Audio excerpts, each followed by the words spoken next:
Right. Okay. I think we're going to kick off. We'll probably have some people join us throughout. I know a few people have said they're sort of going to dip in. So firstly, thank you to everybody who's joined us so far, and thank you to my panel. I'm so excited about today's event. So digital diversity and diversifying digital is something I'm super passionate about, and this event last time was a real success.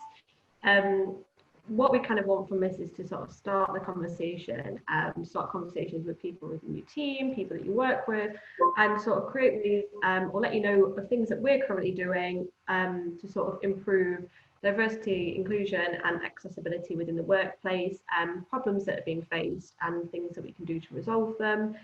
My name is Alice. I work at Transition Partners. I'm a recruitment consultant, but also work as a diversity and inclusion advocate. And I'll now go to Elsie to introduce herself and tell you a bit about her and what she does. My name is Elsie. I work with Capital as their business intelligence manager, and I'm also the CEO of TechLadder. Great, thank you, Elsie. Niki? Hi, my name's Niki. I use she, her and they, them pronouns. I work as an organisational change management consultant, and I also specialise in diversity and inclusion consulting. I work for myself and I contract into other businesses. Great, thank you. And James? Hi, I'm James Jackson. I'm currently the ED&I partner to UK Atomic Energy Authority, contracted to OAS, which is Oxford Advanced Skills down in Fulham. It's a high-tech apprenticeship provider delivering level 3 and 4 manufacturing engineering apprenticeships. I'm also Director of Next Gen Learning and co-founder of Hashtag. Both of those are focused on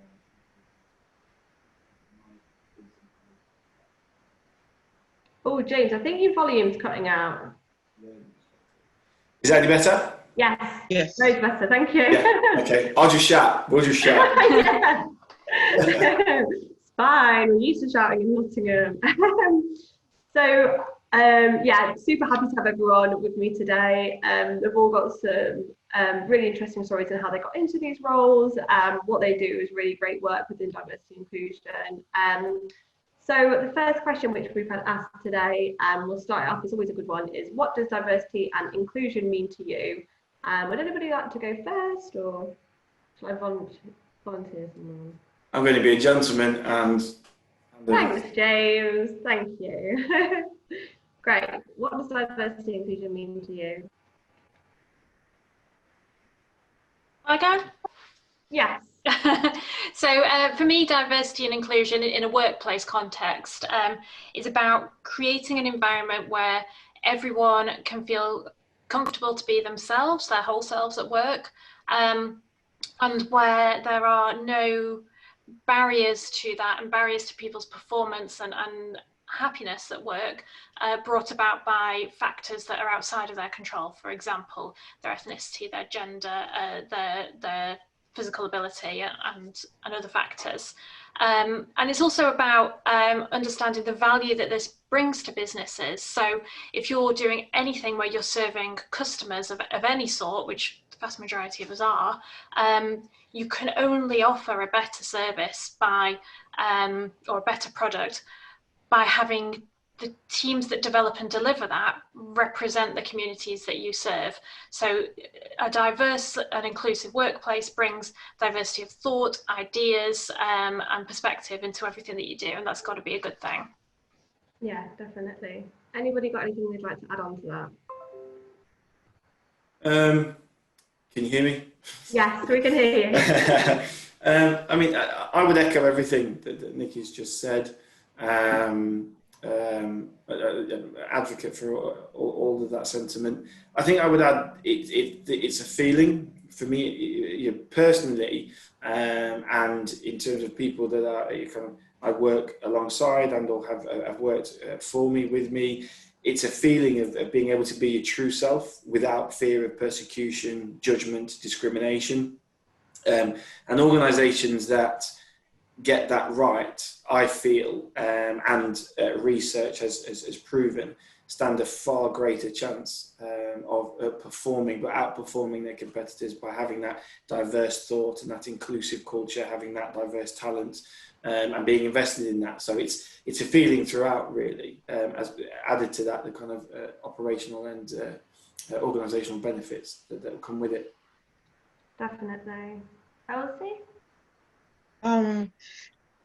I'd like to add that I've worked in a lot of companies across the world, and one company that I like in particular, it's Citibank.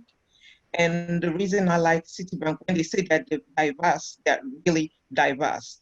Because I worked with them, and I worked as a database administrator, and we were 6 database administrators. What they did that I liked was, beside bringing people from different parts of the world, because all of us came from different countries, what they did too, they went further to bring people with different skill sets.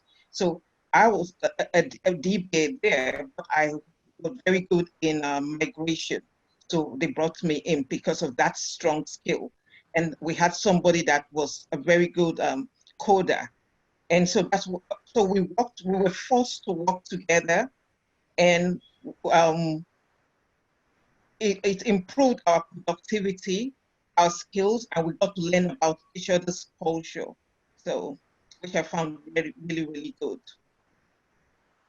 Yeah, definitely. I know we were speaking about this yesterday, actually, about sort of getting different people, and I think it sort of brings us on to the next question nicely about what does diversity bring to the workplace. And it's sort of that at the moment, I think so many companies are looking for cultural fit and not necessarily cultural add, which is something I read about, which I really love that sort of saying. I think it really will resonate with a lot of people, because I previously would employ people based only on cultural fit. They'll fit into this team. I've employed people into this team that are exactly the same as this person, but we need to stop doing that. And I know from experience and like looking into businesses and seeing that, you know, teams that have different people from different backgrounds, they perform a lot higher than teams that have just got the same person repeated over and over again. I don't know if anybody has any experience with that, or what people, you know, what you personally think diversity brings to the workplace.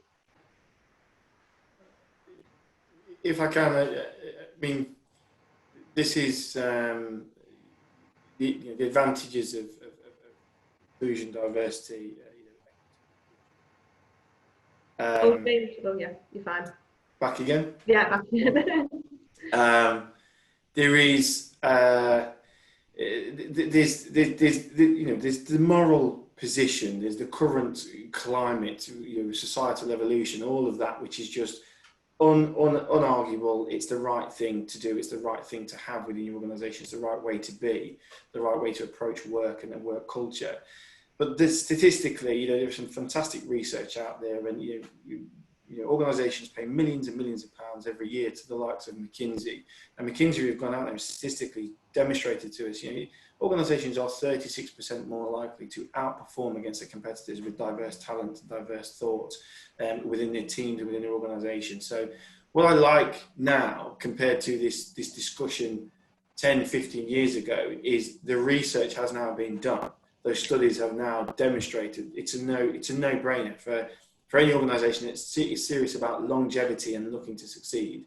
That information is there and it's readily available. We're now, I believe, at a position of changing deep ingrained beliefs about the way to do that and how to actually bring that to life, which for some organisations and some senior leaders and so forth and so on is a hard change. It's a hard change. Yeah. And if I can add to that, I think there's the two elements of what it brings to the workplace. One is what it brings to the workplace, as in the employees and the culture and the environment that you have within teams, the benefits that are obvious for attrition and getting the best out of people if they're not stressing about having to hide their identity or having to code switch where people feel they have to behave a certain way in front of certain groups of people and not behave like themselves.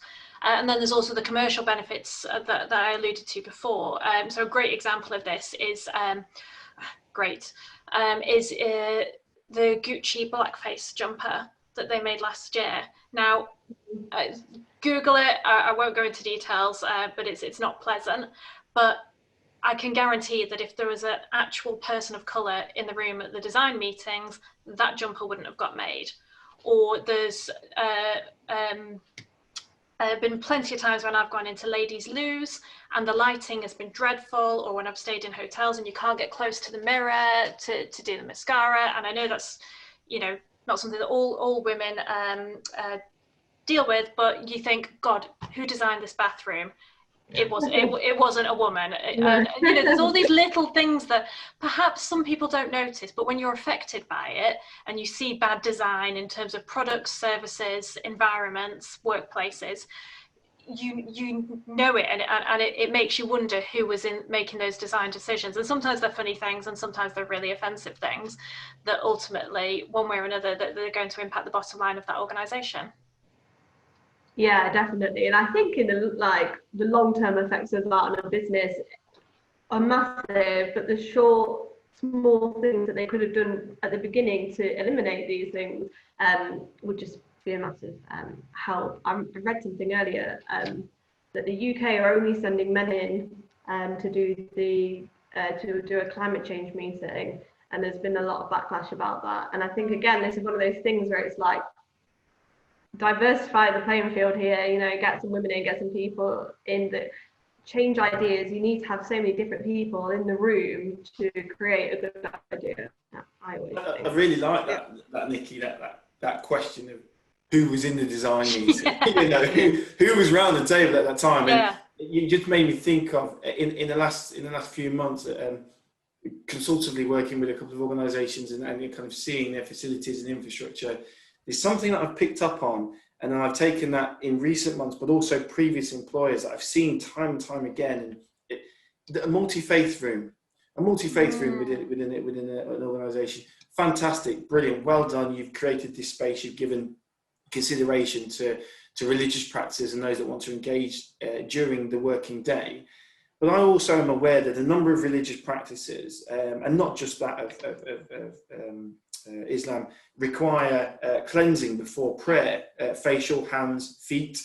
And you wouldn't believe the amount of organisations that have created this space, stuck a sign on the door that says it's a multi-faith room, but there's no facility within them to actually cleanse as part of the religious practice. So yeah, people are having to, employees are having to walk down the corridor or even exit the building to cleanse before and then go in and conduct themselves, which is obviously exposure of religious belief, and there's anxiety and there's pressure associated with that if you can't conduct yourself smoothly and without disruption. But it just made me think about that's something that I'm sure a lot of organisations, if you go into their place and they go, oh yeah, we've got a multi-faith room, you go, brilliant, where is it? Firstly, most of them won't even know. Let's not even get started on that. It won't be very well signposted. But secondly, it doesn't actually, it's not designed to fulfill the purpose of, you know, I want to conduct my practice without having to go to the public toilets and expose myself, you know, or the more wider used facilities and bring with that the level of exposure that it does. Interesting, really interesting. I bet if it was a white face, though, they'd have a room all set up and ready to go. Can I add something? Yeah. Another thing is that it affects the productivity or performance of people when they don't have a diverse place. And I'll speak I'm from Nigeria, and we do have an accent. And when we work in environments where we're the only African person there, some people don't speak, and the reason they don't speak is because if I contribute to the conversation, or people will laugh at my accent. And the times actually when you talk, you see eyeballs rolling, you know, and so you see eyeballs rolling, or people say, oh, I can't hear you, or when actually they do hear you, you know, and so it prevents a lot of people from actually contributing at work. So they just go to work, don't say anything, do their work, and don't contribute. Yeah, they're not making their voice heard because of sort of prejudgments from other people in the room. Exactly. Yeah. Yeah. No, I think that's definitely an issue. And I think we touched on this again actually yesterday, Elsie, when we were speaking. People are, there's so much uncomfortableness with people who don't fit into that category that sort of the workplace has been designed for, and sort of bringing down those walls and opening it up for everyone, I guess for me, is a very big thing. If I may, actually, I think this probably links with what I wanted to say to one of the other questions about what needs to happen in organisations to improve diversity. And I think there's a very fine balance between so James's point about designing multi-faith rooms or designing anything that you are doing in your business to become more inclusive. A lot of organisations are now starting to involve the employees that they have in decisions that are going to affect them. So, for example, asking your Muslim employees to help design a prayer room, asking your neurodivergent employees to design application forms or processes. And there is a risk there that organisations start to put the burden of emotional labour and physical actual labour onto the people who are already having a tough enough time and who are already disadvantaged by the system. So I'd just put a little word of warning in there that if you are thinking of involving people in design in this way, great, that's fantastic, that's really good, but don't expect them to do it for nothing. Don't expect them to do it on top of their day job. Don't ask people from minority ethnic backgrounds to come up with a great campaign for Black History Month, or whatever it may be, on top of their day job, in order to create a workplace where they won't be treated unfavorably or discriminated against. That's not okay. You need to, if this matters to you, and if as a business you're committed to improving diversity and inclusion in your organization, put your money where your mouth is and either give them time off their day job to do it, or if they're prepared to do it on top of their day job, give them reward and recognition commensurate with that, whether that's recognising it in their performance reviews, whether it's giving them bonuses, ideally both of those things.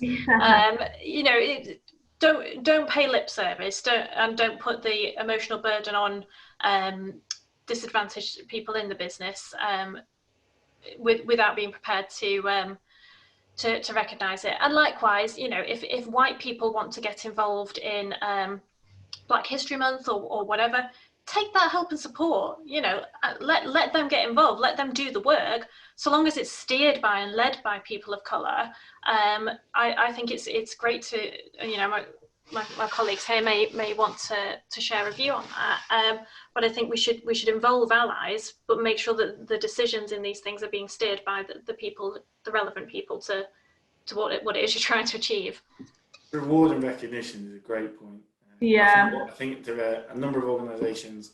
I'll go out here and say I think a number of organisations are guilty of utilising networks within their organisations to do this work for them, without actually, in many cases, from what I've seen, fund and appropriately support, promote the work that's being produced, and recognise the cultural changes and impact that these networks are having, or these individuals within certain demographics or challenges are having. The neurodivergent angle, Steve Holloway commented quite accurately actually about the McKinsey report. So the McKinsey report is not all seeing and all dancing. It's not all knowing by any means, a reference point, if you will, in terms of some of the statistics that's done. But he did make a good point around diversity, and the fact that report doesn't include that as a lens, which is, I think, as he refers to, about 70% of the population. But yeah, reward and recognition of the work that is done is absolutely key. Put your money where your mouth is. I love that, Niki. Sorry, I should say I'm neurodivergent. I have ADHD, so I'm blunt, and I will just tell it like it is. It's true, but it's absolutely true. And I've worked in organisations and/or worked in partnership with organisations. You ask the question, well, what is, you know, in relation to your performance, in relation to your commitment, what is your ED&I budget in relation to other budgets that you have within the business? Oh, well, we beg, steal and borrow a bit of money from there, a bit of money from there. Well, actually, stop doing that, you know, approach it strategically and put some funding behind it, put some muscle behind it. Want to see the metrics, want to see the output as much as you want to see sales performance, as much as you want to see customer numbers, as much as you want to see advocacy scores. Because without that commitment, that passion, how do you really think you're going to move the dial within your organisation and or culture? It's true, and what gets measured is what happens, or the saying is something like that. That if an organisation can have great intentions around D&I, and they can give projects the attention and the profile they need, but ultimately, if that organisation's key metrics are around sales and cost reduction and whatever else, and when times get tough and the poo hits the propeller, if the thing that gets, you know, the thing that your executives are being measured on and being hauled over the coals for are profits and costs and you know, customer service standards and everything else, then it's D&I that's going to get forgotten about. It has to be seen exactly like you say, James. It has to be seen as a valid and important metric on a balanced scorecard, even when times are tough, not just when things are going well.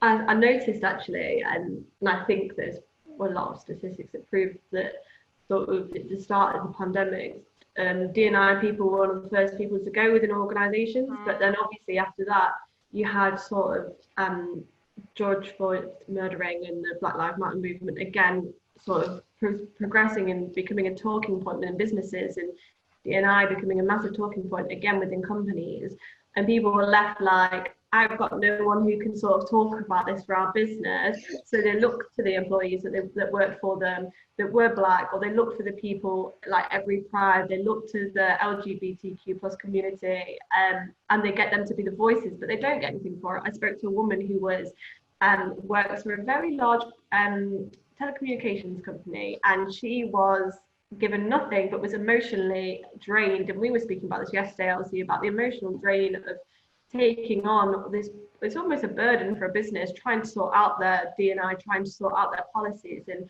being a voice for them, and they've got nothing back in return, and you're already emotionally drained from the things that you're seeing constantly on the news, and what you're constantly reading about. It's just, yeah, putting your money where your mouth is true. You need to pay people for this work. There's another thing I see companies do which I don't like, and what it is because, you know, let's say because of Life Matters now, we're seeing companies put people, have this beautiful poster and look for one Black person, put it in there so that when people look at it, it looks beautiful, you know. If my company invites me to take part in a photograph, you know, I want to know that it's because they want me there, not because, oh yes, it looks good having a Black person.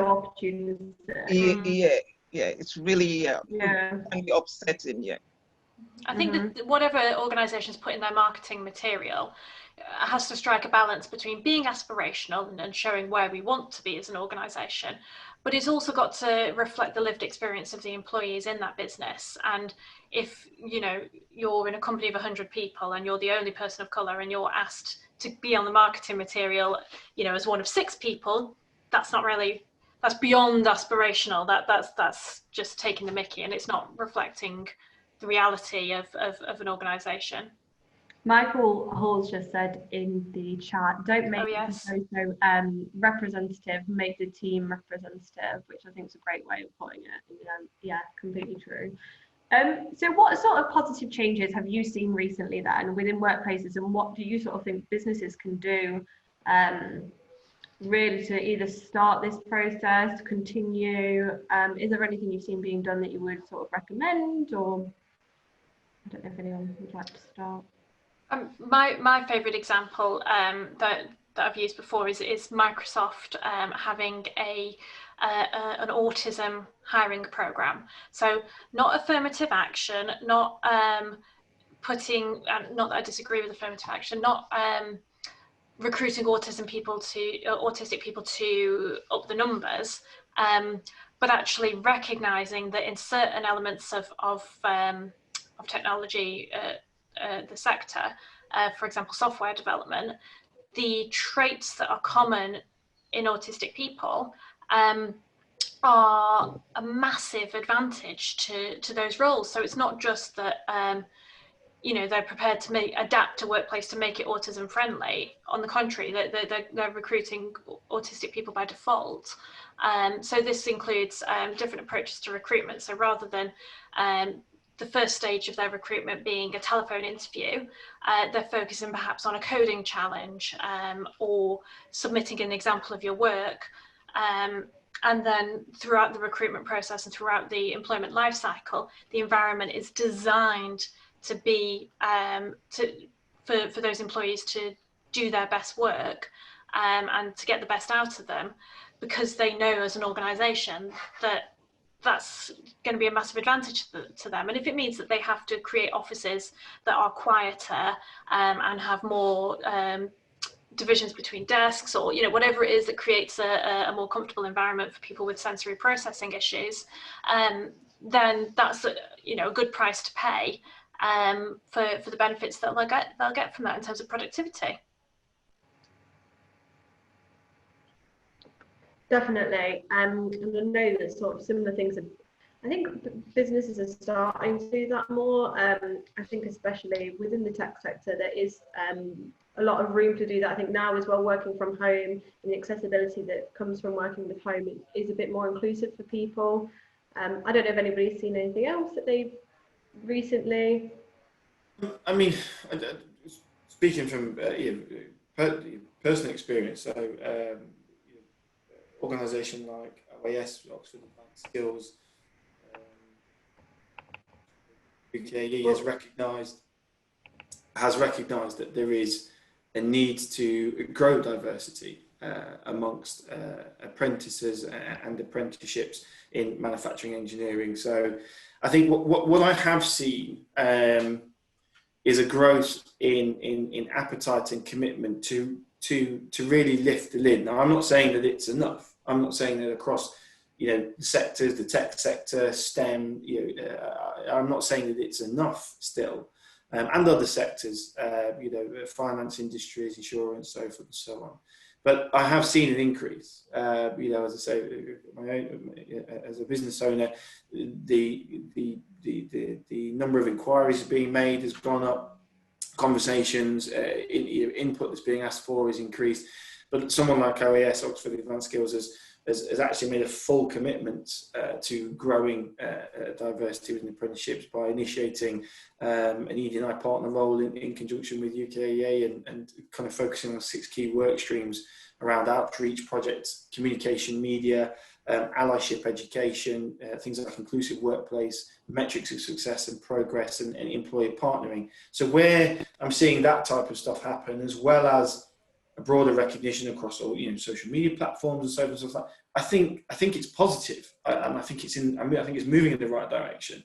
But I don't think it encompasses all sectors, all organisations. There's still so much work to do.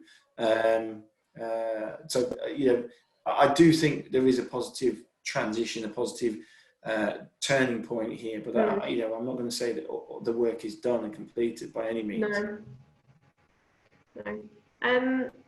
Elsie does a program, runs an organisation called Tech Ladder, which is incredible. And what they do is they train people up, so people who are out of work or don't sort of have qualifications in Beeston, which is an area of Leeds, with tech skills.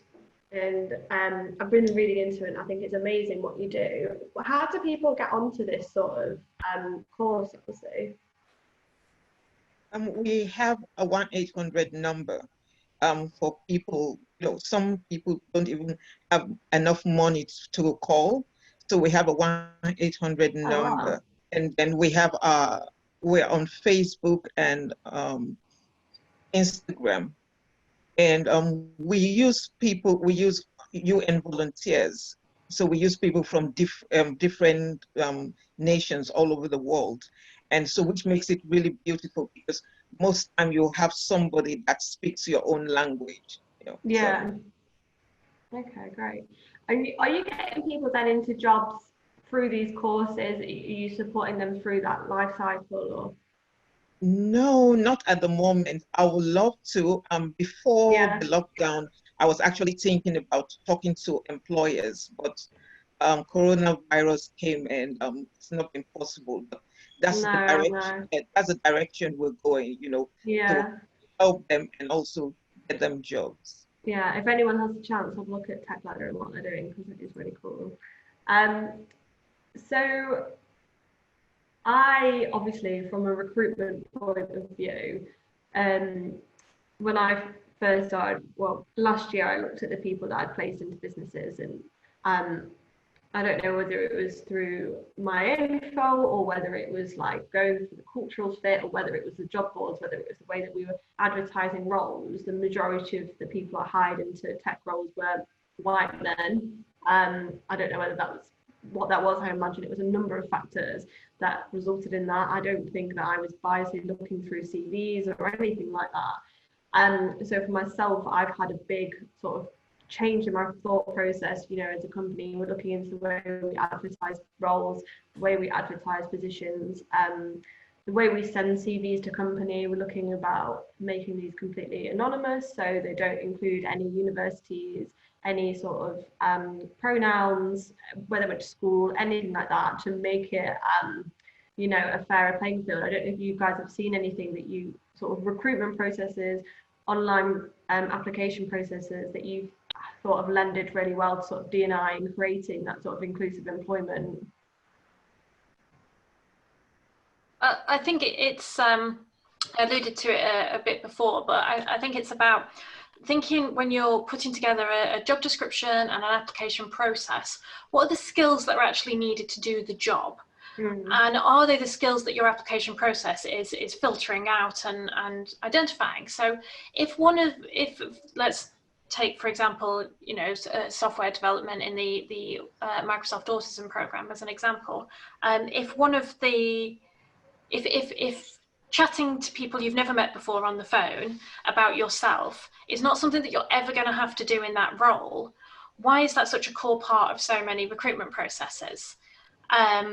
If having to write really long statements, again, about yourself, really well-crafted, eloquent statements, isn't something you're never going to have to do, why are you asking for that in the recruitment process? Start to think a bit more creatively about how you can recruit and identify the actual skills that are going to be done in the job. And again, in tech, there's so many exciting opportunities for things you can do here. You know, you can do hackathons, you can do different challenges and problems for people. You can ask someone in a salesy role to, you know, it's the old cliche of sell me this pen, but at least that in a sales role is you know, testing their sales ability. So I think it's you know, there are some organisations like the civil service that do some very well-meaning work in their application processes around asking you to write personal statements that are targeted around behaviours and skills that you might have, rather than just uploading a well-written CV. And I think that's quite good, focusing on the behaviours, but again, you are just testing someone's ability to write a really good statement. You've got to really train your recruiters and your hiring managers to look for the skills needed for the job and only for the job. Don't put things in there like must have a degree from a red brick university if that's not an essential thing, because you're then filtering out a lot of candidates that may be perfect.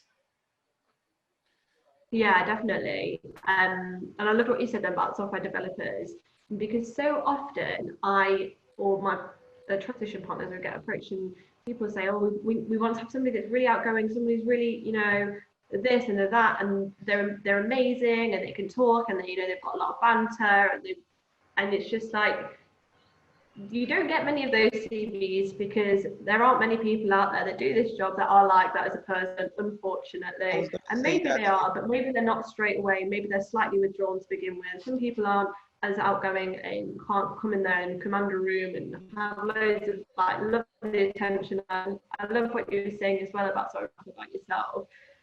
I personally find doing that really difficult, and I even find. Sorry, I'm losing you a bit, Alice. Oh, back.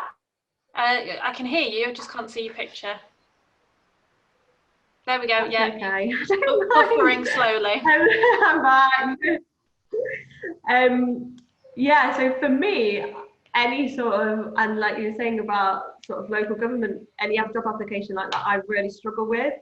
Sort of pitching myself in that, I really struggle with those sort of applications. But if I was to do, say, a video interview or a video, someone was asking me questions like that, I'd feel much more natural. And I guess we're all just different. And I don't know, should we do different application processes for different people? I don't know. I think it's going to be a lot changed over the future. I think having alternatives is a big part of the way we do things in the future from a recruitment perspective. And I've seen, I am seeing some of what Niki said. There is a shift. There seems to be a growing shift in terms of focusing on the skills, more so focusing less on the skills and more so on the behaviours. Point of CV civ. I'm seeing a shift in terms of helping organisations to understand that actually is that academic accolade that you have previously positioned as an essential. And sometimes asking that question in some of the conversations I've had has just blown the mind of people, because they sit back and they go, now don't get me wrong, if there is a certain level of proficiency you must demonstrate from a health and safety, security, technical competence perspective, then clearly those things have to stay as essentials. But a lot of the time, degree level qualification, why? What for? What is that actually doing? Because as soon as you put that on there, do you realise how many people that you're actually putting on the back foot in terms of being able to obtain that accolade from a, I don't know, socially disadvantaged background, for example, let alone ethnicity, or let alone neurodiversity or whatever. So that's been quite good. I've seen some of that shift and change. Neurodiverse focus and opportunity to kind of be more task-based in the application process rather than literacy-based, sorry. That's changed as well. And I've seen a number of organisations. I'm not saying that unconscious bias or bias training does what it's been sold to do, because it doesn't. However, what it does do is as an awareness piece, as an awareness initiative, it is valuable stuff. And I'm seeing organisations not commit from a tick the box, but commit from a, I understand better, and I want to make sure that everybody with a responsibility of recruitment has at least the opportunity, paid opportunity, within their working day and within their working week to get that knowledge and to get some of that development. So I think there's some shift there, but these are the types of things and conversations that I'm having to help organisations realise. Yeah, I love that. I definitely think sort of different application processes. One size doesn't fit all anymore. We can't keep doing the same thing over and over again. But yeah, that was a great point. Thank you. There's also something. Sorry, if I may. There's also something about the effort that recruiters go to, and I mean third-party recruiters, but also in-house recruiters. You hear there's something I read the other day in America about an organisation saying, it may have been in this country actually. It was an accountancy firm, and we don't have any black people on our board because we just can't find any good black accountants to promote to it. And really, you've got to ask, how hard were you looking? Were you looking at all those black people trying to get onto good courses and trying to get into entry-level jobs that are getting knocked back? Recruiters need to take a bit of responsibility to cast the net a bit wider. And if that means producing quoted long lists for employers, with a certain proportion of people with different characteristics on it, and then anonymizing the CVs, then good, do it. You're still saying pick the successful candidate on merit, but if people aren't at the table in the first place, if people haven't got that foot in the door, then how can you possibly expect them to get through on merit if you're not looking for them and not making an effort? So recruitment is part of it, but it's also looking at your whole employee life cycle and the value chain associated with that, to look for barriers and unconscious bias in the different steps of the process. Yeah. We've had a question through from Steve, which he just said, on the topic of recruitment, post-COVID is going to need a different workforce with different skills in order to solve these problems. But clients are still asking for the traditional roles with ridiculous job specs, and recruiters don't push back or risk losing the client. If diversity or thought is the answer, how do you convince the client that they don't need? I get what you're saying. It's a good question, and I have that problem as well. You have to sort of, and we do. Ellie, my colleague, is a very good account manager, and she's great at sort of doing business development and everything like that, because she'll push back with people a lot. She'll say to somebody, "You're not going to get that. You need to do this, or you need to do that, or that's unrealistic." So I imagine more people need to speak out about unrealistic goals. But I guess losing the client, and yeah, I don't know if anyone got any thoughts on that one. No. It's one of those questions that you wish you had an answer for. But yeah. Great question, Steve. Great question. Great question. Like yeah. I mean, I think there is. I think I will dispel the notion that there is a silver bullet that will tackle that question. I'm going to put that out there. There is not one answer that ticks the box or deals with that question. It's a really good question. For me, I've done some work recently with a recruitment consultancy, and I won't name because I'm not going to promote by this channel. But what was there was a question of integrity, and so what I'll do is I'll relate my answer to this question in relation to Next Gen Learning, which is my own business, and we look at learning and development, inclusion, and diversity. It's about integrity for me. I will happily have a very honest and frank conversation with potential businesses that we may or may not partner with to help them on their I&D journey from a learning and development perspective about the validity and the strength in their commitment towards this arena and towards this space. And I have subsequently, this year alone, probably lost 2 or 3 potential opportunities of work because I was a bit more firm on, integral, kind of like, this is a journey, it's not a destination. What you're looking for is a get to here, tick that box and sign that off, and that's not really how I work. So there's not a silver bullet to answer Steve's question, but I believe being true to your integrity as an organisation in terms of what you're trying to achieve in this space is the starting point. And accept that some organisations, some clients are not on that journey yet. But do your bit maybe to kind of make that clear at this stage. Definitely. I think some people want a quick fix. They want someone to come in and just sort out all their issues for them straight away, and they're not thinking about, like you put it, as a journey. It's a long-term goal. It's something you're always going to constantly learning. There's always going to be new challenges. In 10 years' time, how different is diversity and inclusion going to look in Britain? And you won't recognise it, because in 10 years' time, it's going to be completely different. I mean, if you look back 10 years, we're talking about different things now, which we weren't talking about 10 years ago. But obviously the same issues still crop up. Will still crop up. And it isn't just going to be, I'm going to have one person come into my organisation for 2 days and they're going to fix it. It's going to be, you need structural changes. But yeah, that was a really good question, Steve. We also had a question in from Elsie, and she said, do any of you have any online content that you'd recommend that cover sort of D&I, whether you listen to any podcasts or any vlogs or blogs that you currently listen to, or anything you've read online that you'd recommend for anybody who's looking to sort of join the journey?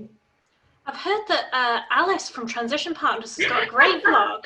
You might want to check Not that mine, out. not mine. But in all seriousness, I mean, I'd love it if you'd follow all of us on LinkedIn. You know, we're all really keen to share content that you might find useful, and we will pass on content from other influencers. Sorry, I hate that word. Thought leaders in the field. There's actually also some really good Facebook groups that I'm in, and I don't normally think of using Facebook for work stuff, but there's one called something like the Free Emotional Labour Club, where you can go in and you can, so long as you ask in a respectful way, you can ask those awkward and difficult questions that you might otherwise not want to ask someone, you know, about any kind of issue of diversity and inclusion, and someone with relevant experience will give you an answer. And I think sometimes people need that space to be able to ask. Not everyone's on the same point on the journey as us, so it's useful to have that space to ask those questions. If any of you ever want to find out anything about neurodiversity, you can ask me questions and you can be as blunt as you like, and I will be the same in return. But yeah, that's some of my recommendations. Cool. I'll put a link when I post this on LinkedIn about the Free Emotional Labour Club. So I think a lot of people need that. Also, are there any companies that you think are paving the way for diversity and inclusion? And then if you said about Microsoft, have you seen any other like really good businesses, organisations that have implemented things that you think are really outstanding?